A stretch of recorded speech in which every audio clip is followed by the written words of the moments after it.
All right, now we have this raised section, but we need to cut out this center pocket.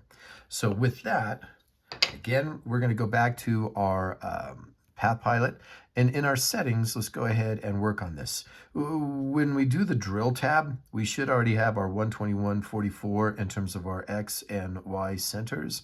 I'm going to speed this one up a little bit faster to 700 millimeters because of the way it works in a rotation. And again, I can adjust that with the slide.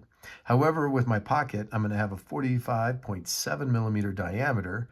Again, my Z start is at -1, and I'm going to have a Z at -2.25. It just gives us a better depth, as well as the 2.25 will also mimic what we had on the outside profile. So those will be our constants as we work across. Let's go ahead and get back to Path Pilot and set up this pocket cut. All right, I've already created my exit ticket circular pocket. We're going to do that on the inside. So I'm going to go ahead and load that, see what it looks like. That looks correct. However, maybe I need to go back and edit. I want to change that. Then I'm going to select this last file, and I'm going to do a conversational edit. I can see that it's in my pocket. Now, let's just go through and double check. G54, tool 2, 15,000, 700, 150. I got a Z clearance of 5 because I'm going to stay pretty much in the center there. I've got a step over of 1 millimeter because this is going to go pretty quick, 25% of tool diameter.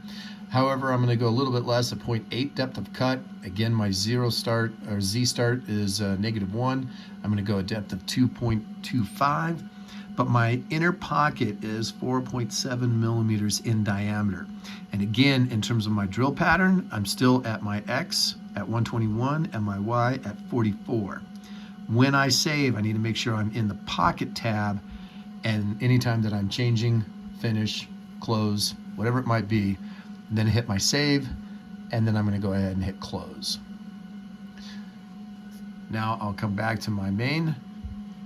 It'll reload, and there is my cut pattern. So let's go ahead and run this.